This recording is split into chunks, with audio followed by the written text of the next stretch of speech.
demà m'afaitaràs. Clar, com tots eren premis Nobel, canalla, si jo mateix no m'hauria convidat a la festa. No sóc més que un trist enginyer de segona categoria. I per mandra tampoc. Me'n faig creus. Quina col·lecció d'elements que ens han aplegat. Coi, que he vist un paio que s'ha passat tota l'estona somicant. Hi havia una dona que a posteria anava encocada fins a les celles. Frenètica ella, d'aquí cap allà. Quina agonia. Per no parlar d'un parell de borratxos que ballaven per la sala amb cara d'estar a punt de canviar la pela. Han acabat arrossegats pel paviment. Segur que estaven per la feina aquests. Precisament uns quants jeien al terra de les seves habitacions. Potser s'havien desmaiat a l'ensurt. Havien patit un infart o feien la migdiada amb tota la calma. Qui ho pot saber? I després també un grapat d'espirituals que s'han passat tot el dia resant, suposo. Han ajudat força, segur, amb els seus rituals. En un moment determinat m'ha semblat albirar uns figures que estaven cardant. En realitat, potser es tractava d'una violació. Ho dic per l'expressió de la xavala, era un xaval. I no és per res, però crec que la fila de la senyora del meu costat era d'autista. Estic convençut que millor criatura i més intel·ligent que jo, no ho dubto. Per cert, els terminals hiperhologràfics, una filigrana, aclaparadors. M'ha deixat bocabadat. És a dir, el vessant tecnològic i la capacitat d'interacció, tremends. Ara, gaire intuitius tampoc els he trobat. Vaja, que he trigat un lapse a acostumar-m'hi. I a trobar el simulador de percentatges, el contrastador de fets, el quadre de col·lateralitat, l'eina de comunicació interna o tantes altres foteses òbvies que haurien hagut d'anar acompanyades d'un manual d'instruccions de 1000 planes cadascuna. Llavors reumia un esdeveniment transcendent que pugui esmenar-se i no només això, que pugui implicar un benefici global. Catedràtic que sóc, especialitzat en la crònica mundial, quan no he llegit ni un llibre sobre la matèria en ma punyetera vida. I tot el que sé ho he après a les pel·lícules. Cap problema, tira d'imaginació. Potser podríem eliminar el viatge de Cristòfor Colom i de passada carregar-nos tota la resta de colonitzadors d'arreu, d'Àfrica, d'Oceania. O podríem impedir alguna guerra. Només una? Quina? No ho sé. Tot i així la gent se n'ha sortit, coi. Per exemple, algú ha llançat la idea de salvar els dinosaures de l'extinció. Bona aquesta. M'ha fet somriure, almenys. També me n'he fet un tip amb la que demanava evitar que l'Argentina guanyi la Copa del Món de Futbol de 1986. He detectat una gota de ressentiment aquí. Un que m'ha semblat prou encertat ha estat el de replantejar la revolució industrial per evitar la utilització dels combustibles fòssils. Jo, egoista, ho admeto, havia d'estudiar el cas català, amb tots els vostres simuladors. Cabra vessada a saltar fa de mal de sabassar. Més que res perquè no era el primer cop que fantasiejava amb les conseqüències d'haver pogut sortir victoriosos en diferents episodis bèl·lics i conflictes varis en els que el nostre poble s'ha vist involucrat al llarg dels temps, com per exemple la Guerra de Successió Espanyola. No obstant, dec ser un soca perquè m'ha estat impossible extreure'n l'aigua clara, a partir d'uns resultats sense solta ni volta.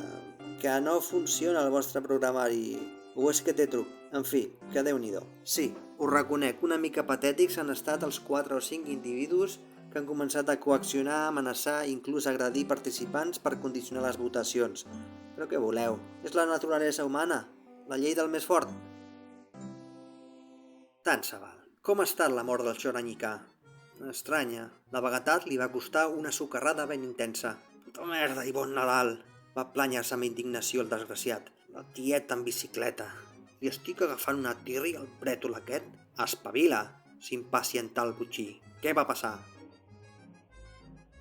Res. De cop i volta va haver una davallada d'energia a tota la barraca. Potser es van fondre els ploms de la carraca. La veritat és que el Mufam va tardar molt en animar-se i quan ho va fer, la impressió que va oferir fou la de no controlar la situació. Va vocalitzar quelcom palès i bastant estàndard en aquests casos. Estem experimentant certes dificultats tècniques. Si us plau, per la vostra pròpia seguretat, romaneu en les vostres respectives estacions de treball fins a un proper avís. Gràcies per la vostra comprensió i col·laboració. Cosa que implica que una part important de la parròquia fes precisament allò contrari. Sortir de l'habitació, protestar i voltar a la recerca de no se sap ben bé què o per parlar amb els altres insubordinats. No s'estava fent prou farragosa tota la comèdia, només ens faltava això. Poc després, no obstant, vam tornar a sentir el cap de cerimònies. Alerta! S'ha localitzat el focus de contingència en la sala de reunions on sou. De manera imminent s'activaran androides de manteniment que efectuaran els reconeixements i els arranjaments pertinents. Si us plau, per la vostra pròpia seguretat, romaneu en les vostres respectives estacions de treball fins a un proper avís. Gràcies per la vostra comprensió i col·laboració. Aleshores l'expectació va augmentar. Crec que tots esperàvem una mena de màquines superbes al més pur estil cinematogràfic, però en lloc d'això van aparèixer uns titelles compostos de boles com ninots de neu en esvelt. A més, a mesura que s'acostaven als humans, perdien agilitat i fins a quedar-se completament immòbils. Gens espectacular, què voleu que us digui? Al cap d'uns instants va aparèixer una escafandra, igual, amb una geometria molt esfèrica, més amb uns moviments un pèl més irregulars que els de les anteriors visites. Era el Mufam, que va aturar-se a una distància prudencial de la primera persona solta per adreçar-se a la comunitat.